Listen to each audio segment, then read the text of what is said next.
bothered. You know something, y'all. One of the things that I noticed today is that because of the weather and everything, we have a little more intimate group, and then most of the people have been coming here for a while. So I think it'll be fun to do what I This is the core, call baby. hardcore course. Hardcore. And the first thing I want to do is pick, just open up the way of mastery anywhere, Yes. and see what the message is for us. And then I'm gonna jump right into the Course in Miracles. Oh, good. I open up to the importance of humility. Ooh. Okay, so that's a message directly to us. Mm. Okay. Okay, no single characteristic is of greater importance than humility. Mm. Not the feigned humility that is taught in certain world religions, but a genuine humility. For humility does not mean that you stand in front of a group of people who give you a standing ovation and say, "Oh gosh, you don't have to do that. It's not important," so that you can look like you're humble. When inwardly you're thinking, "Oh God, that feels good. Clap a little louder. Clap a little longer." But I won't tell you that. Do you know that kind of humility is not the kind of humility you were taught? Is not the kind of humility in which you were taught? Do you know that kind of humility? Is it not the kind of humility you were taught in your schools? Like Course says, self-debasement is humility to us. If I put myself down, I'm a humble person. Genuine humility flows from the deep-seated recognition that you can't save yourself.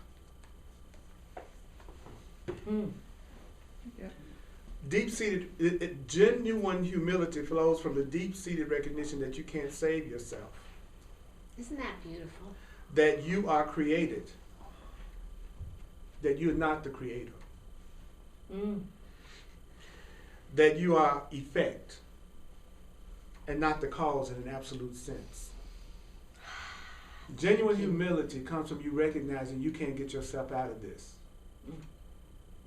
Whatever that thing is that you're using to keep you from having peace. And everybody's got at least one thing, unless they're totally in denial.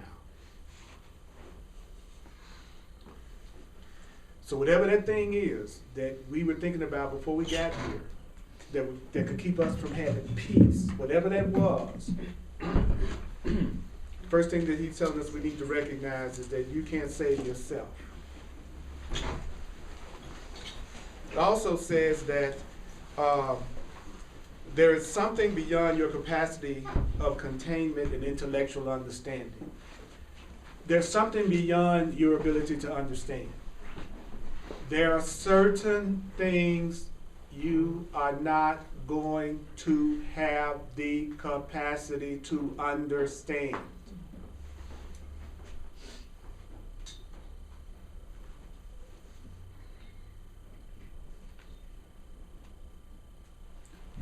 There are things that are beyond our intellectual understanding. There are some things, no matter how many books you read or how many classes you go to, you won't be able to understand everything.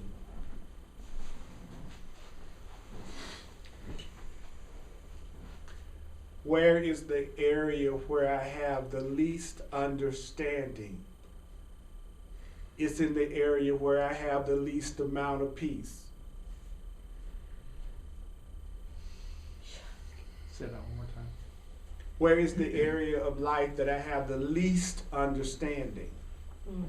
It's the area of my life where I have the most conflict.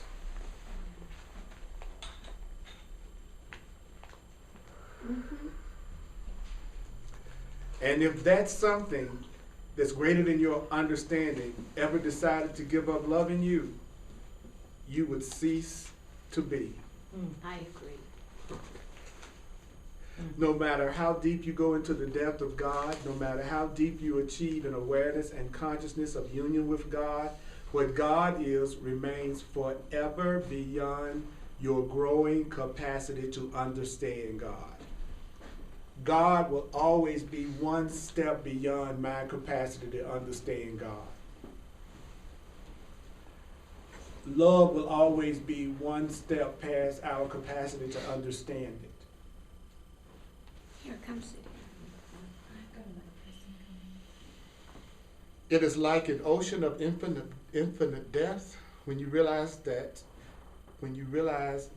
strive as you might, you will never wrap yourself, your little self, around that source. You will rest in humility, genuine humility, when we realize we will never understand everything. Now, I don't know about you, but when I really let myself hear that, I feel myself relax. Now, some people that upsets them because it's important to think they gonna understand everything. But which one of you, anybody else, when they really let themselves hear that, felt? Mm-hmm. Okay. Load off my shoulders. Makes me happy. Makes me happy. Let's get happy today. Yeah. All right.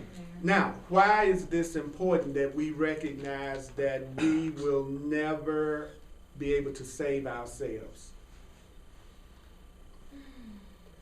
Mark these words well. As you progress along the path of the way of the heart, as you dissolve and loosen the shackles upon your mind, as the interior conflicts are healed and settled, as you begin to accept the abundance that the Father would bestow on you in all levels of life and all levels of feeling and perception, as you begin to taste of the grandeur and the greatness that would flow through you, you will discover that the so-called enemies become more subtle. At a very immature, basic, and naive level, every child views at some stage its parents as being its enemies, does it not? For example, the child says, "What do you mean I can't have the car tonight? What do you mean I must be home by 10 o'clock p.m.?" And the parent becomes the enemy. The parent has become the enemy. The parent, the divine parent, has become the enemy. As you move more and more into mastery, you will be sorely tempted to believe that you are done. You will be sorely tempted to believe, I can do this on my own now. The prayers I used to do when I began, the simple exercises of awareness I used when I first started my path, I don't need them anymore. I have mastered that. Anytime you hear a voice within yourself saying, I'm done, you may rest assured you are not. How can you tell when you will be telling yourself you got it when you don't really have it? You will be saying, I got it. I've done it.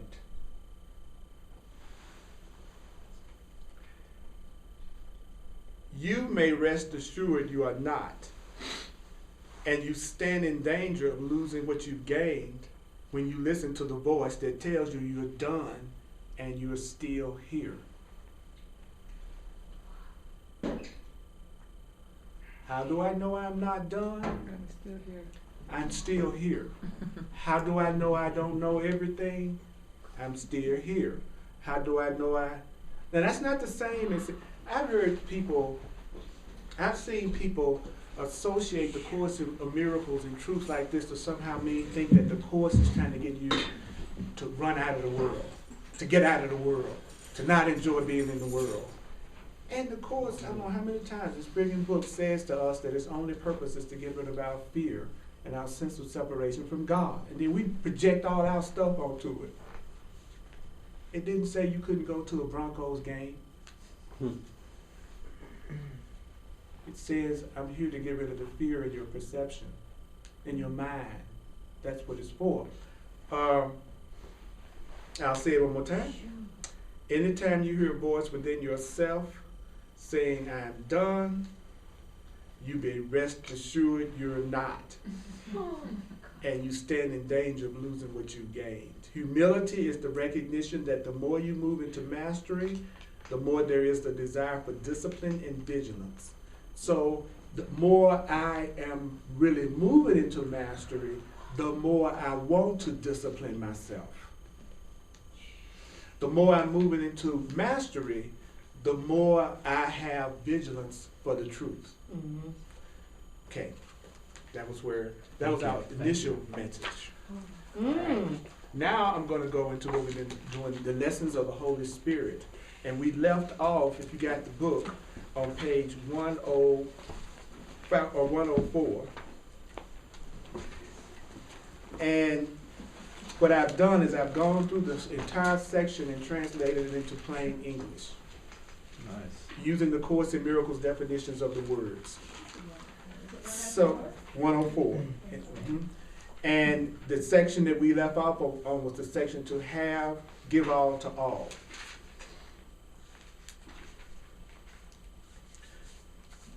And the first paragraph, I'm going to do the review of the first paragraph. I'm just going to give you the translation of it. He says, do you know that when your body and your sense of being separate and your false ideas are gone, you will know that you are eternal? When your body and your sense of being separate and your false ideas are gone. Your real self never dies. You never die. Your real self never dies. Many people think that knowing their eternal nature is accomplished through dying, but nothing is accomplished through dying. Because dying is nothing.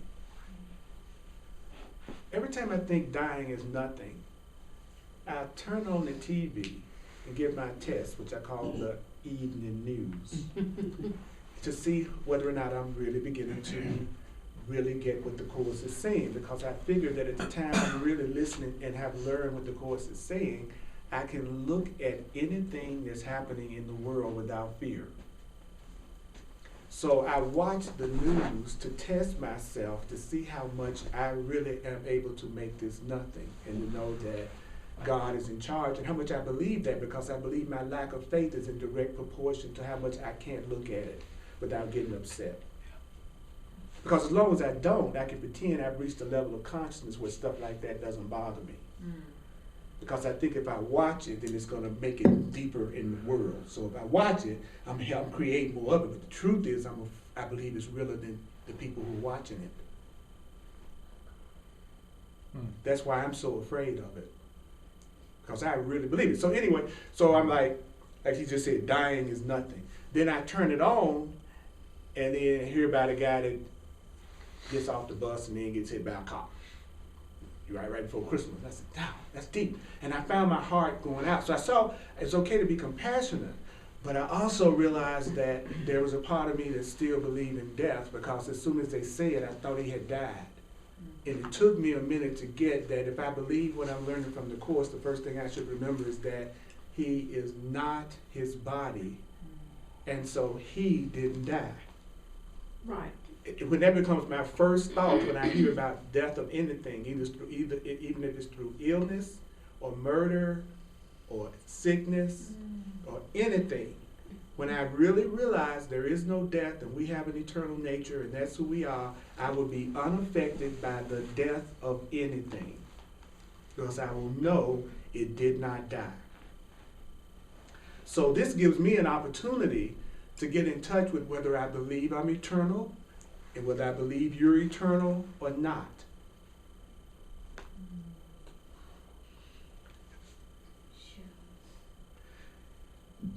Do you know that everything is accomplished through living, and that life is of the mind and in the mind? The first paragraph is saying, do you know that the body doesn't really feel and that the body doesn't really die, because you cannot be contained by a body, because you are life, and life is bigger than a body. You know that's true because the guy's body died, but life still went on. And the same thing will happen when your body died. And so will you when your body dies. You just won't be doing it with your focus on this physical plane. What we call death is just a change of focus. It's just a change of attention. Your attention was over here, now your attention is over here. Death. Now our attention is focused here. So we're tempted to think this is all there is because our attention, and not only is our attention focus here, it's focused on being in here. Right. How do I know I'm in here? Because I can experience pleasure. Oh, that feels good. Or I can feel pain. Got a little crick in my neck from the way I was sleeping last night. I must be this body.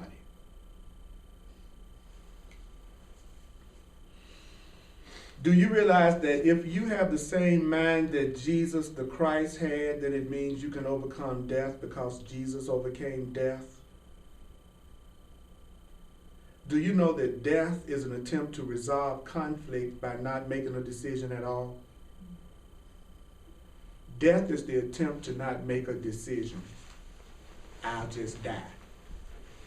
Right. I don't have to deal with my life. I don't have to make choices. I don't have to make changes. I just die.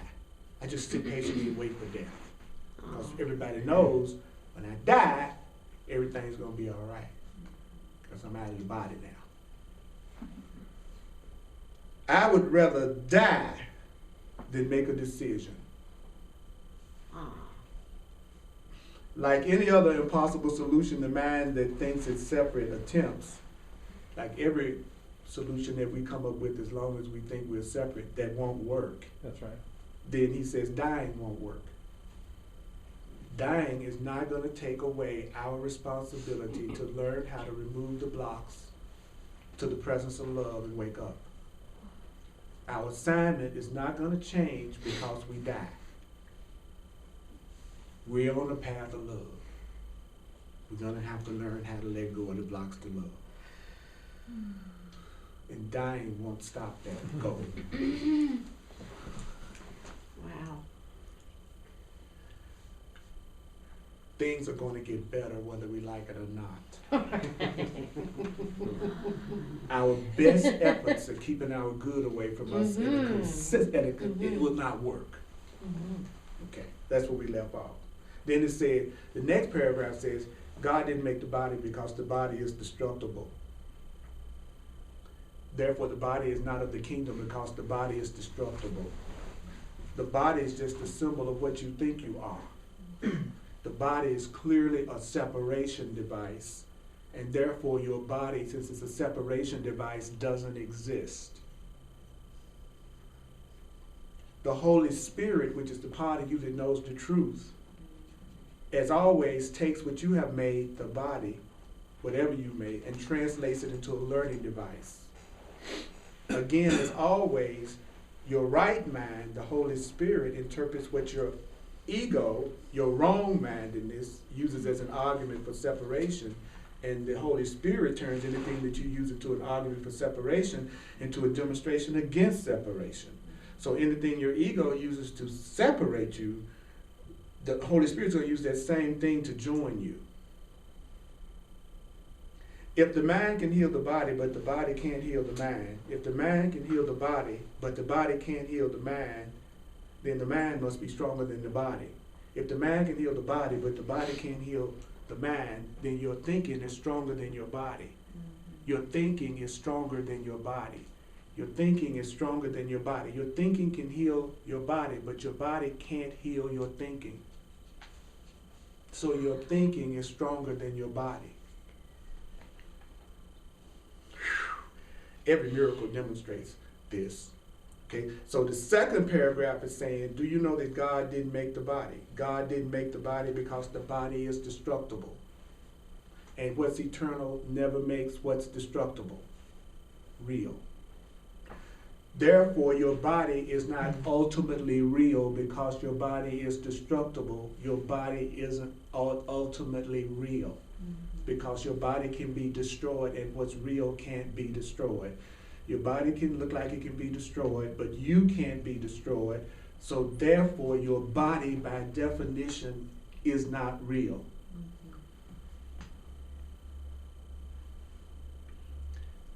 It sure feel like it. It sure does feel like it's real. Looks like it's real. It sure looks like it's real. Is it destructible? Yes. it's not real. Right. I love how everybody's looking. I agree with you. I swear I'm watching some people glaze over right in front of my face.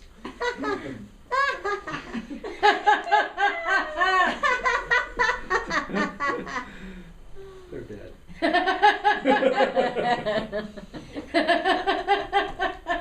We're all gonna die right in front of you. And I'm gonna still keep talking to you. Oh no, that death stuff ain't gonna work good. Somebody come into this body and throw it over here for a little while. I ain't gonna let go. Yeah, but y'all put his body over there. Let somebody use that chair because he's still there.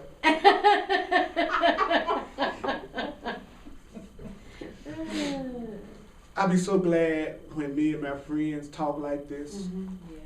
When we talk like we're eternal. When we talk like we're not victims. When we talk like we're one as well as live like we're one. When we stop, and I'm not saying you're doing this, when we stop coming to classes like this and hearing stuff like this, and as soon as the class is over, go back to the old interpretations and conversations. You know, talk like we need spiritual beings, and as soon as the class over, somebody asks you how it's going, and you say, oh honey, it's the economy. I can't find a job. See, you ain't heard a thing I said. Right. If that's your response, you haven't heard a thing the book has said. Nothing. If you go back out here and you be human, looking at humanity like you're the victim again, then it means we haven't heard anything yet. We're not guilty. We're not bad. We just haven't heard. And he says that. He says you have received many answers that you have not heard yet, but I assure you that they are waiting for you. Because when you finally get it and go, oh, I got it. Oh, it really is my thoughts that's creating the way I'm feeling. You get it? You realize you've been hearing that for 30 years. So you did get the answer, but you just hadn't heard it yet. And so that's what I'm doing today. I don't expect everybody in this room to listen to what I'm saying, to hear it, or even to understand. Remember, notice it started out with, y'all not going to understand it. That's what, notice that the first thing it said, y'all not going to understand it. Then it went into this. I know you don't understand this, but your body isn't real because it's destructible and nothing that the Creator creates can be destroyed, so therefore your body isn't real. Then my mind goes, well, what does it have to do with me paying my utility bill?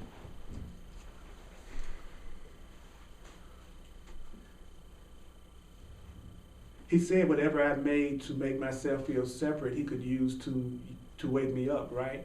So I could ask that my utility bill be used as a means by the Holy Spirit to wake me up to who I really am. And then my utility bill would no longer be an obstacle to my peace. I could ask for another way to look at utility bills so that I don't give my peace away worrying about it. Then I just use the utility bill to actually remind me of God because I thought about God as soon as I thought about the utility bill.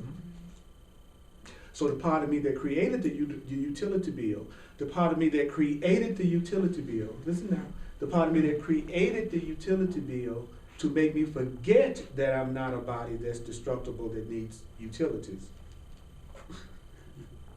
That part of me that created the bill in the first place will start to back off me because I'm using the bill to remind me of God, and my utility bill worries was supposed to make me forget I was sustained by God. So therefore, now the utility bill no longer serves a useful purpose, and they will go away. That simply means your ability to not have peace around it will go away.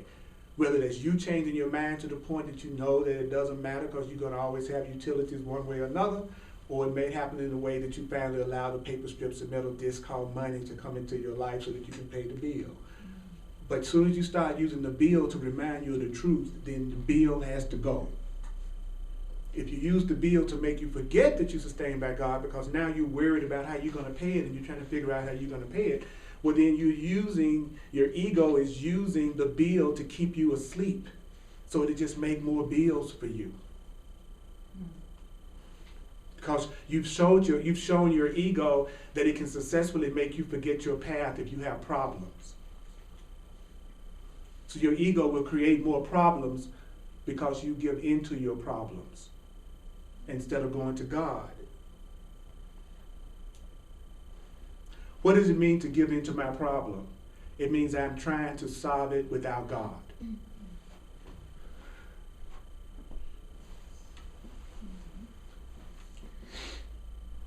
I'm going to throw it open in a minute. I just want to get through these first two paragraphs. Do you know that God didn't make the body? God didn't make the body because the body is destructible and therefore it's not ultimately real. And then the Course defines real as constant and everlasting. So when it says your body isn't real, it means that your body isn't constant and everlasting. And it says that's the Course in Miracles definition of real. If I have a real relationship, it's a constant and lasting relationship. If the body is real, it's constant. So relationships that are not constant and everlasting are not real. And unreal relationships are never constant and everlasting. So any relationship that you have that has not lasted, and that doesn't mean any relationship you have that your bodies are not together, because bodies can be together and the relationship not be real. So I'm not talking about who is it that you used to be in a relationship with and now y'all not talking every day and y'all's bodies don't get together every day, because a real relationship would be you extending love to that person if you never saw their body and you never heard from them. Then your relationship with them is still intact. But if you feel completely separate from them and at the same time your body isn't around them, then you can successfully say pretty much at the level of the world, we know it's not real. But all your relationships are real. And all your relationships are destined to be healed. So let's lighten up. All right? You don't have to get enlightened by 5 o'clock this evening. Okay. Okay, it's okay, lighten up, it's all right. Really. You don't have to, because it's eternal. And if it's eternal, it's always there. You know, it's only human love that you better hurry and give it before it runs out. You know, human love is like an hourglass. You go poof, as soon as it starts, you just watch the sand drop. You ain't doing this, and you ain't doing that, and you ain't doing this, and you're not doing that, and you're not doing this right, and you're not doing this. The sand going out. You're not doing my script here. You're not fulfilling my agenda. Right. You're not acting out my script. And so human love is like the sands in an hourglass. But you know what's so cool? When all the sand is gone, if you want to, you can go bloop, Flip it over. and flip it over. Some of y'all might need to flip over. You might have some areas of your life you need to flip over. Raj. Good reminder. Well, I know who these classes for. That's right. The body is clearly a device for being separate. The body is what you think you are based on what you've been taught. If the body is what you think you are based on what you've been taught, you are not your body. You are not your body. You have a body. You are not your body, you have a body. You're not your body, you have a body. And some people, that's the first thing they notice, is your body. They want to be with you because of your body. Mm-hmm.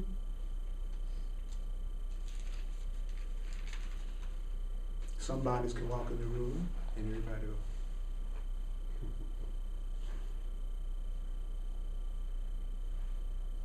Some bodies can walk in the room and nobody notices. Neither person were their bodies.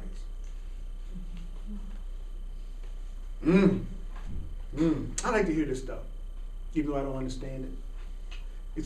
He says, you have a body, but you're not your body. The body is clearly a device for being separate. The body is a device. Mm-hmm. The body is a device. The body is a device. This microphone is a device. The body is a device. The body is a device for being separate. It's the way you do separation, is in a body. If you're going to be separate, You have to have something to be separate with. That's where the body originated. The body originated with the idea of being separate. We have bodies because we want to be separate from each other. We have bodies because we want to be separate from each other. We have bodies because we want to be separate from each other and unique and different. We wanted to be different and unique, and we needed bodies to pull it off because we're one. So bodies are our device for making us think we're separate from each other. The Holy Spirit is going to use the body that we made to be separate, and is going to use it as a device to join us and connect us and love us and free us and enlighten us. So the same body is going to be used by the Holy Spirit, the part of us that loves us, for joy and happiness and to wake us up and to connect with each other. The original reason the body was created was to be separate. The reason why we are using it now is for love.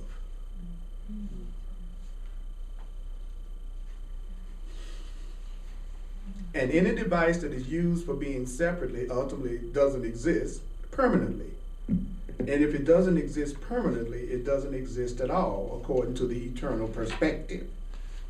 The Holy Spirit, which is your loving right mind, the Holy Spirit, which is your loving right mind, takes whatever you've made, and changes whatever you've made into a device for learning what's true. So whatever we make is going to be used as a way to teach us the truth. The relationships you made, the job you made, the car you made, the house you made, the thoughts you made, the feelings you made, every single thing in your life that you have made is going to be used to teach you what is real and what is love.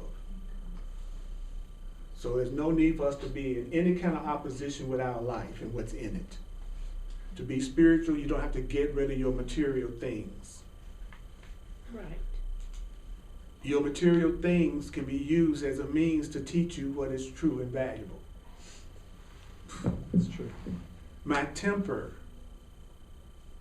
my insecurities, my fears and jealousies, and all that stuff can be used by the Holy Spirit to teach me what's real. I don't even have to fight my own so-called negative thoughts. That's right. Yay. That's what I would say if I really heard it. I'd be like, that's good news. That is good. That means news. as screwed up as I think I am, even that could be used to my advantage. Yay. Yes. Yeah.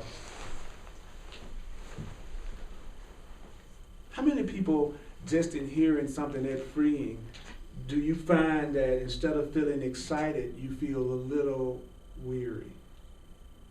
Anybody here feeling a little weary? Mm-mm. No weary people in the house? Mm-mm. How many of y'all just feel sleepy? Okay.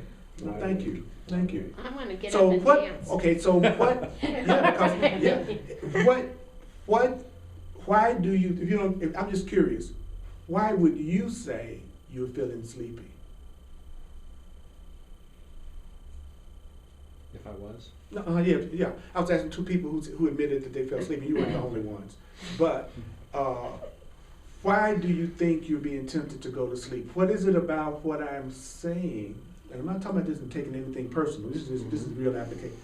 Why do you think that it makes you want to go to sleep? Knowing the core. What do you know about the truth? What do you think that? Where do you think that's coming from? Cheryl? Maybe my part of me doesn't want to hear it. Wouldn't that be a really obvious kind of an answer? Mm-hmm. Yeah. It doesn't. It's not bad. It's just because what this becomes after a while is learning how to stalk our ego. And you know what stalking your ego would be? It would be for you to feel innocent about feeling sleepy, and me also seeing you as innocent because you felt sleepy. When you feel okay about however you feel and however you're reacting, that's when you know you're getting it. Because even if it's something that she's trying not to hear, going to sleep won't stop her from hearing it any more than Doug dying is going to stop me from talking to him. Her going to sleep does not stop the truth from still entering her mind. That's what's so cool about you can be mad, you can be sleepy, you can be happy, you can be hungry, it don't matter what kind of state we're in. It's not stopping the truth from entering our minds.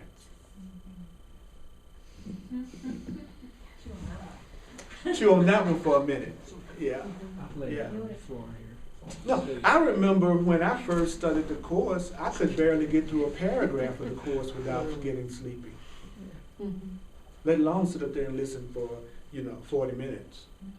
And this is hardcore. This is not a class on how I can manifest the latest car. Just the mere fact that it's all about enlightenment is enough to make us all go unconscious. I'm not talking about anything the ego is interested in. This class is not the least bit interesting to the ego. It's deadly to the ego. The Course says unless you're talking about power, money, physical pleasure, or specialness, which it calls fame, your ego is not interested. So human minds are interested in you talking about how much power they can get, how much specialness they can get, how much money they can get, and how much physical pleasure they can get.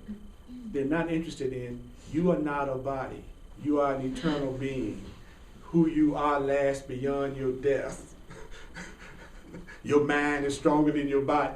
No ego interested in hearing nothing like that. So why? It's a miracle that any of us are awake. That's a testament to us that anybody's even showing up in my classes.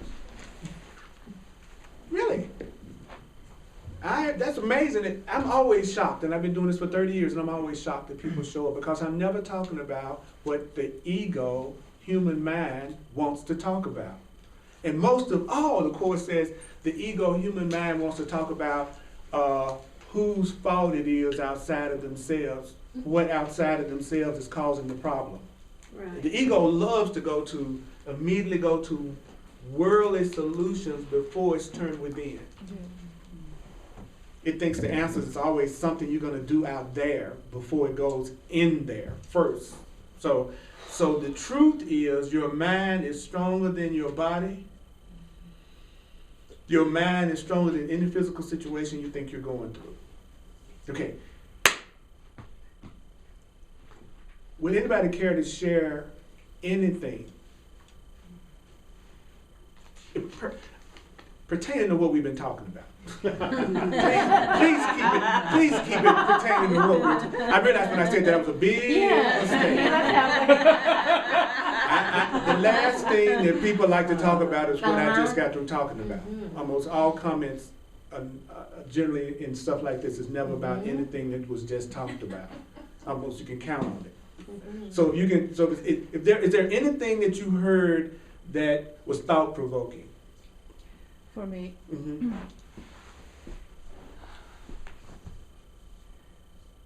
when you talk about, it really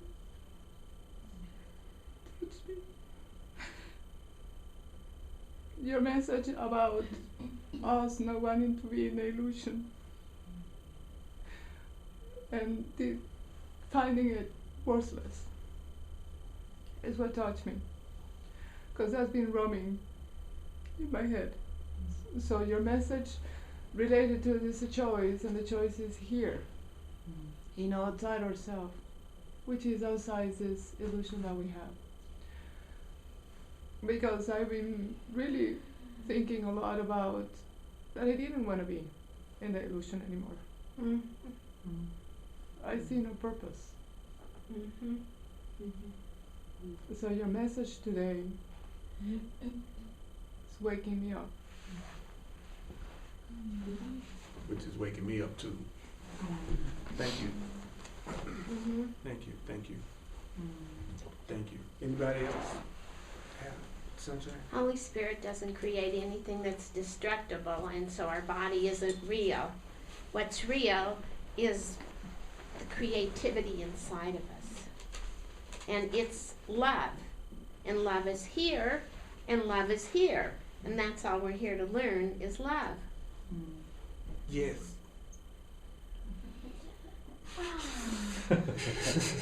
Yes. Anybody else? I mean, yeah, because that was a lot what we just heard. It's hard for me to believe that nobody has any thoughts about some of the stuff that we've said. Yeah. Like all my life, I've been fighting with my shadow self, with my negative things, which I only see in me. I have a tendency to see my negative things more clearly than my positive things. And now I'm like a little bit start getting relaxed. Okay, they can be useful somehow. So. Yeah. Whatever I make can be used. That's what it said. Whatever you make can be translated by the Holy Spirit into an argument against separation, against the fear. Because I used to think being on the spiritual path almost meant me being anti everything I liked and that I was doing and that I wanted. That the definition of spiritual was if I liked it, it was just the opposite of that. I don't know about y'all. That's the problem I had with it when I was growing up in the fundamentalist kind of a church. Was like everything they said was a sin was what I was fantasizing about. And that's what I wanted to do. And that's what I couldn't wait to experience. And everything they said was the right way to be, I thought was absolutely the most boring idea of life that I had ever heard. And the people who were trying to get me to be that way didn't seem like they were good time Harrys themselves. Right. So I was always having these unhappy people trying to tell me how to be. And it just didn't make sense to me at all. So I loved it as I realized the truth that I'm innocent and that anything that I want could be used as a means for me to learn what love is. So I don't have to be fighting my nature all day and fighting all my thoughts all day. To me, that's relaxing. And the Course says that whenever you forgive yourself, whenever you recognize the truth, it says you can always tell because you feel lighter. Your chest feels lighter. There's a physical sensation that accompanies forgiveness. It is not an intellectual thing. You feel forgiveness. You feel lighter. It's like at the very beginning when it said, you can't save yourself and you won't understand everything. And almost everybody went, that feels lighter. Yeah, because that's the truth. Anybody else about anything? Anybody else want to share? Yeah. I had a week of doing a whole bunch of studying and watching that 16-part story of the Course in Miracles and all this stuff. And I came in here this morning and I just felt like I had a really heavy heart and really down. And I was kind of getting on myself. I was like, well, what's up with that? You were on a roll this week and I didn't remember that I'm innocent and that that's okay. And that maybe that heavy heart is a part of my ego. Just going, But just the innocent part made me remember to just lighten up. I like that. Why do angels fly? Because they take themselves so lightly. That's so true. Yeah. Lighten up, spiritual aspirants. It's time to fly. Lighten up, Raj. Yeah. I think that's the thing that I love the most in the Course in Miracles is that in the human experience, in the practice of separation, all the things I inherited from that way, whether it's a pattern of behavior or whatever, not living connectedly. I just get to say to the Holy Spirit, hey, can you take that and convert that back into my wholeness? Yeah, it's like And it's an instant miracle for me. Yeah. So if through the week I caught myself realizing some patterns that I inherited from my well-taught separated life, like codependency or narcissism or whatever, and which comes with separation. And I just got down and just kind of chanted with Holy Spirit there for a while and said, hey, is there any chance you can take this from me and just turn it around and have me feel whole again? The instant miracle. If you can just say, Holy Spirit, can you take this from me and just, you know, handle it. Yeah. In fact, there's even a prayer that it starts out there, take this from me. Mm-hmm. You know, let me not see it as a sign of sin and death, and use it for destruction. Teach me how not to make it an obstacle to peace, but let you use it for me. Facilitate it. That's a deep prayer. Take this from me. And I like the showing of worth too, like when you're asking for, like last week when you brought up the lesson about asking for beyond your wildest imagination, beyond your mind's eye, beyond what you're trained to think, trained to feel, trained to be, and really asking for that reception, and then seeing the call and response. Like you said, you will get some serious calls. It's pretty interesting. And then, you know, Sujana was working with me last week on just also just kind of asking to be released from that. Show me what's true and what's real. You know, we can have like these emotions and these fears, but show me what's true and what's real. Yes. Yeah. You know? Yeah.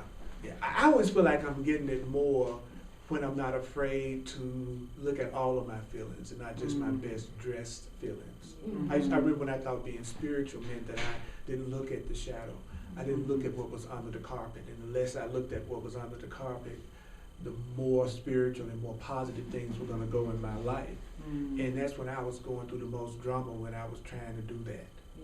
And then I got into the Course in Miracles, which was, for me, the first book that really made me aware of the shadow, which it called the ego, which was that part of my mind that I wasn't aware of that frankly wanted to kill me. That's where death comes from, by the way. It's my own hidden desire to die. And so it made me, and it was funny, like the more I would admit that I had the fear thoughts and the anger thoughts and the attack thoughts, I swear to God, in my physical world, it started to drop off.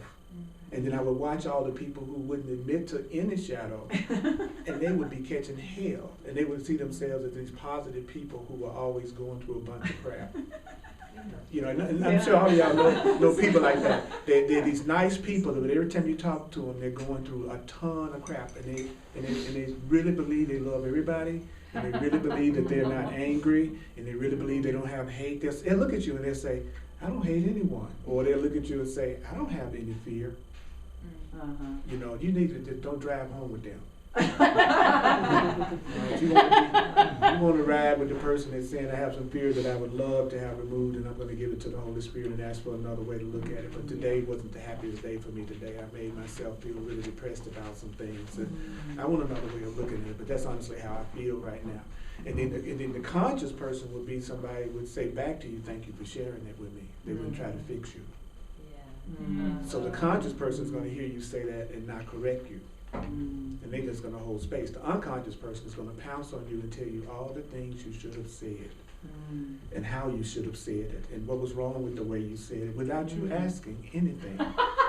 They just jumped in. Well, you should say this right here, and you ought to say it just like this right here. And that was what you know. Well, that's going to create a negative, cancel. But then they're the same people that's telling you, talk to me.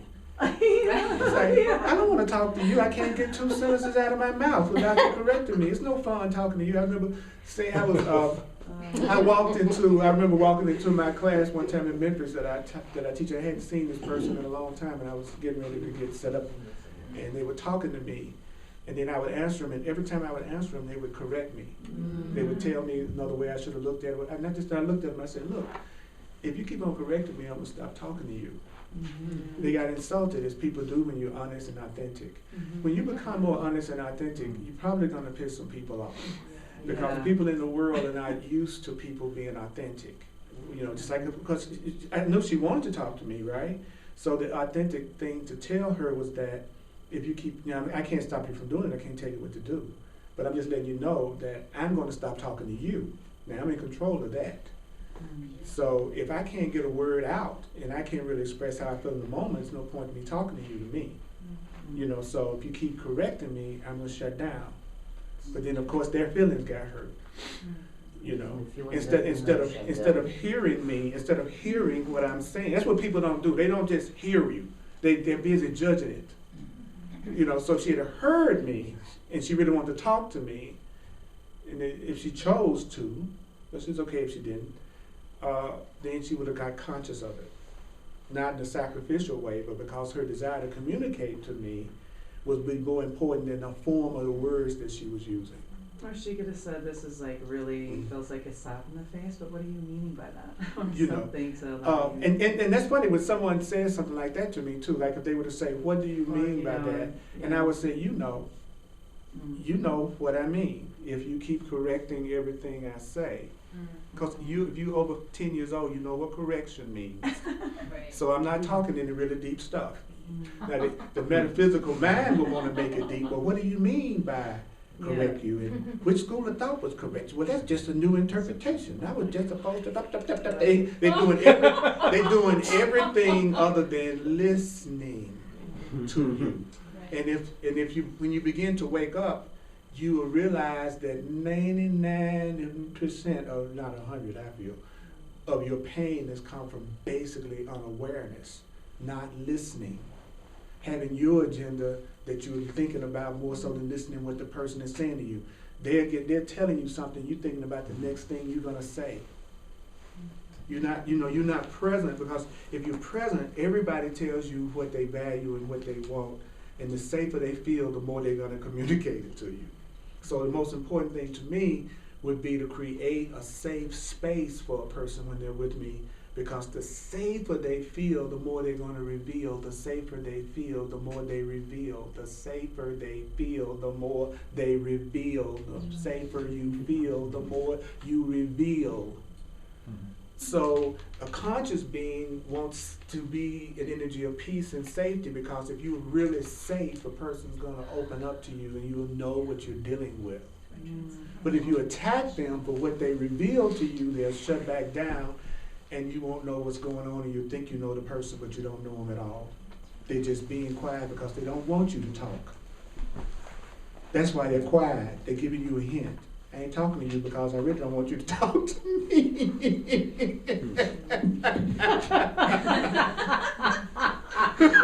I think if I say something, that might be sparing you to talk. And I really don't want to hear what you got to say. So I ain't going to say nothing. But if I really felt safe, if I really felt that you really meant it when you said, is there any feedback that you can give me about anything that maybe I need to be aware of that would be helpful? Yeah. And then I told you, and then you didn't get defensive and go off and cuss me out, you get more honest sharings and communication from me. Nobody's going to talk to you if you attack them for what they say. Right. It's so crazy in our world that people think you can attack somebody to get love from them. And then the more you attack them, then the more they're going to do what you want them to do, and they're going to love you more. That's true for people who are awake, because they see what you're doing as a call for love, and then nothing about what you're saying can affect their sense of wholeness and completion anyway. So they don't buy into anything you're saying about them, so they never get upset because they know what you're saying isn't true. So they could take anything you got to say, right? Because they know it's not true. But when you're talking to people like us, who are still learning to love ourselves, it's real easy to say something to somebody and they get angry and defensive because they believe it. That's why they're getting angry at you, is that they believe it too. If they knew it wasn't true, you could say anything to them and they wouldn't get upset with you because they know it's not true. If you think it is true, then you, what? Okay, then if you go, what? Okay, then you believe it. So be glad that person made you aware of a hidden belief you had about yourself that you didn't know was there, that needs to be given up and released. People who trigger you are really, really making you aware of hidden thoughts that you have that you need to let go of, that you didn't know that you have. That's why they're triggering you, so that you can realize you got a corresponding feeling in yourself that you're hearing them say. And so when you get serious about awakening, sometimes don't be surprised if it takes the form of you being around a lot of people who seem to what? Push your button. Why? Because you're serious about getting out of your shadow. Yes. I needed to hear that. Thank you. Yeah. Me too. Exactly. Me too. Yeah. Me. Did you hear that? Rod, wake up! Rod, wake up, boy! Tell me now I'm talking about these people in your sleep. Sure. Make him a sweater.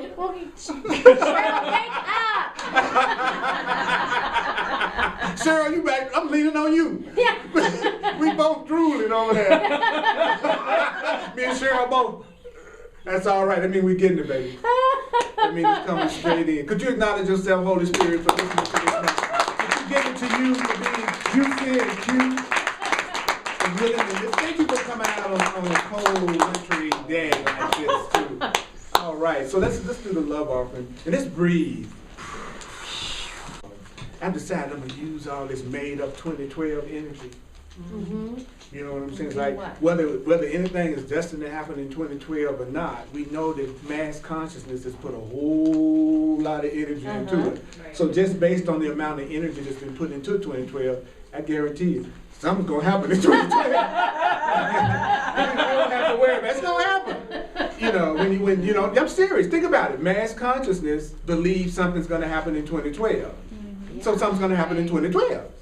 And so based on what we just heard today, we can ask the Holy Spirit to translate anything that happens to us in 2012 into something that wakes us up to the love and the joy and the truth and the power. That 2012 for us could be a party. like the coolest thing that ever could have possibly occurred on earth. Now, people who need a tornado too, they'll be there. You know what I'm saying? The one who need a tornado to take their house away. I just never have been able to figure out that statement that people say when the newsman is looking at them and their house is gone, and the first thing they say is, well, we gonna rebuild. I'm like, maybe you don't want to live when the tornadoes come every year.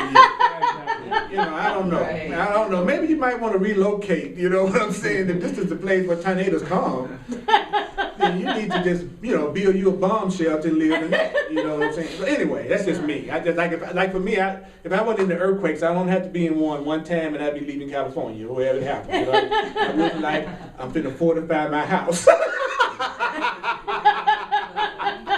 Or I would try to have a consciousness where I know my eternal nature so much, and I know I could not be destroyed, so I would have no fear of death, and so I'd stay there because I know I'd be safe no matter what. I think a lot of people feel that. Right, and so if you really lose your fear of death, then anywhere you are is okay. That's right. That's right. Right, but if you think you're gonna die, you might need to get you a U-Haul truck Right. or a bomb shelter. You know what I'm saying? Just be honest. That's what I'm saying. We just need to be honest with ourselves about where we are on the way to recognizing who we really are. Just don't be in denial about, it's okay to say, I might be an eternal being, but there's a part of me that doesn't realize that right now. And so I have some fear of death right now because there's a part of me that thinks I am this body. And look, there's nothing wrong with saying that. That's a very healthy, protected thing for you to do. Because if you tell yourself, I know that I'm not a body, then what happens a lot of times is you create things to happen to you to see if that's really true or not. Yeah. So I don't do that. I go, I don't know. What would you do in that situation? I don't know. I have no idea. No, I have no idea. I know, but if I know if they did that, I know I do blah, blah, blah, blah, blah, blah, blah. I don't know what. That's why in relationships sometimes I can be a challenge for people, because many times in relationships people want you to promise something that you're going to do for the rest of your life. They'll go, I want you to promise me that you'll never be with nobody else but me for the rest of your natural life. I'm gonna go running. And the first thing I think is, first of all, you better really be fun. Like a roller coaster. Yeah, I'm saying, yeah. If you want that much attention exclusively, you better get busy. If you're supposed to be my only experience of anyone else on earth, you're gonna have to pick it up a little bit. Okay? And it's hard for me to make a promise like that. I can make a promise like that about my purpose. I can say, I promise you that as much as I can in my heart and my soul, my purpose will always be to experience more love and more peace and more joy and more awakening and more connection. But if you're looking for me to promise a behavior, I can't promise a behavior. Only, to me, I don't say anybody can promise a behavior. How anybody can say they know exactly how they're going to respond in every situation with anybody that shows up for the rest of their life ahead of time. To me, that's not an honest statement. You know, for me, it would be, this is my goal. This is my purpose. This is what I'd like to accomplish with you. This is what I'd like us to focus on. But I'm not going to tell you I'm never going to get angry again, ever. or that I'm gonna always be on time. Mm. You know what I'm saying? Like, I ain't gonna do that. I can give it the best shot possible, but I'm not gonna tell you how I'm gonna behave. And I can't promise you I'll never ever meet anybody that turns me on like you do. I can't promise that. I don't know if I'll ever meet anybody in the rest of my life to turn me on as much as you do. But if I'm conscious, it won't have no effect on the love I have for you. Mhm. I can, you know what I'm saying? If it's real, Right. it should bring us closer some kind of way. Should be something that could be used for joining. I know that. It wouldn't be a destructive attraction. It would be something I could use. You know what I mean? Mhm. So we're indestructible. Mm. We are life. We can't be contained, and there's nothing you can do that can't be used for your awakening. Mm. All right, appreciate y'all. Thanks for coming. Thanks for coming out. Coming in. Hugs are available. Hugs are available. And I'll be speaking on the 18th of December at 11 o'clock.